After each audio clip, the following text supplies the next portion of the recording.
Wonder how many people will still say it's still just a Beetle. But how the heck is it related to this? Not exactly any resemblance, is there?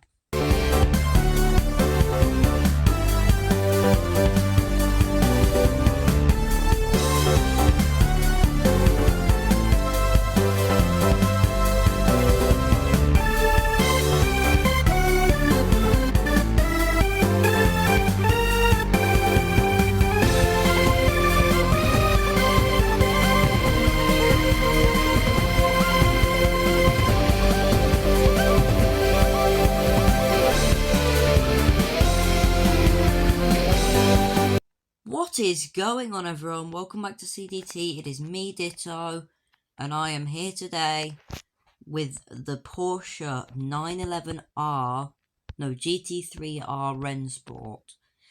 It's basically a racing one of the many racing versions, actually, of the 911. And believe me when I say this, but this is probably one of the most extreme. Not the most extreme, though. That's like the 911 GT1. Rennsport. It's a German word, translates roughly to racing, or motor racing. This is a racing 911, so that works, right? I mean, obviously you couldn't tell it was a racing 911, it's not like it's got a stupidly large rear wing that's actually possibly wider than the car, and an amazing front splitter, and, you know, literal nets in the interior. Well, as it turns out, the Rennsport doesn't actually run in a race series. It's just a really, really extreme version of the 911. Effectively like a successor to the 935, which is here. I mean, to be honest, that's kind of cool. It means that of the 77 there are in the world, they're actually going to be customer cars. But it does feel a little bit like wasted potential. Well, hopefully one of those 77 will actually have the balls to go racing in it. And not just leave it cooped up in a garage for them to look at, because they're little posh gits. And now we will test the performance. And I'm in third person for this one, because I want you to look at just how little that rear suspension sags. Look. Here's my alignment, standard springs, standard height, and then look at the suspension. It barely dips at all. That's how stiff the suspension is. It still body rolls quite a bit, but that's more a CDT thing. And even so, the fact that it just barely, the suspension barely sits down, well, you can really see how hardcore this thing is. Oh, I shouldn't drift yet. We'll save that for a little bit later. And hopefully it should be good in the corners, which it turns out it isn't too bad.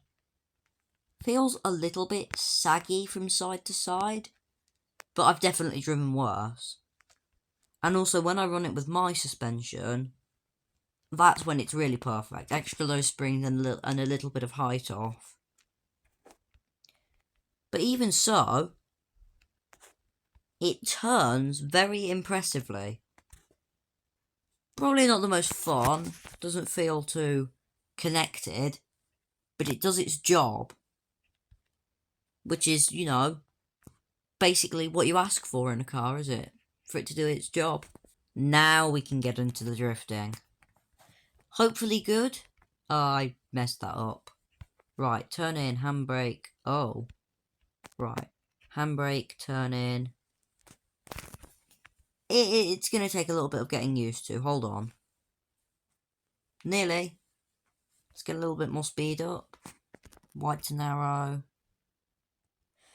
It's kind of got a bit too much grip to drift properly. But eventually, you can just sort of get it to drift. It's not very fun, because this is definitely more a grip-focused car.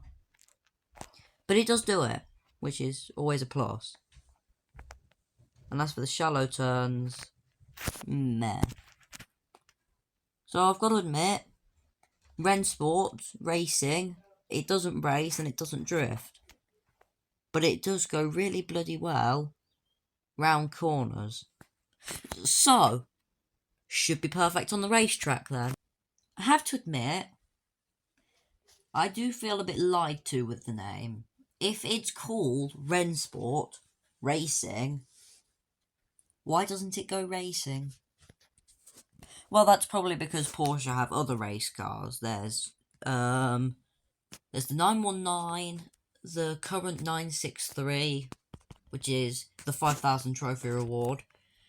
There's also the 911 Carrera RSR, there's the GT3 Cup cars. There's a heck of a lot of racing Porsches. So let's see how this stands up as a not race car. Okay, it's not too bad. It's pretty good. There's kind of like a little bit of from the straights, but makes up for that in the corners. Because this is probably where the car excels. The corners. Right, more power. Oh dear. 41.5, but gotta admit, I'm not the best driver, and also it is bit down on power. So here's something I've just discovered. While I was driving at about 180 and I came round this bend and hit this bit of curb here, I roll it. I'm going to try and recreate that. I'm probably not going to be able to, but I will attempt to.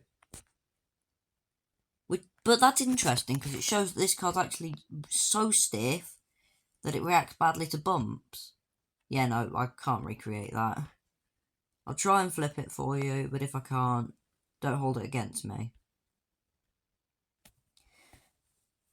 I have to admit, standard, this car probably needs a lot of work. I mean, the drifting thing, I can accept that, but it is too down on power.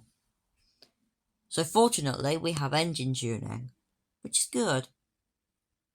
Oh, there we go. Flipped it. So yeah, the suspension is too stiff for roads. But don't worry, because you should just drive it on the track. Because it's not actually road legal, the GT3R Rennsport. So I don't know how to feel about this car. But when you drive it tuned, it becomes a really, really good thing. So if you get your hands on one of these, hop up the engine quite a bit. You won't regret it. Thanks for watching. Please subscribe. Oh, and later I've got 2 more videos, one of which I still need to make, and the other which I still need to finish making. I'm really behind right now.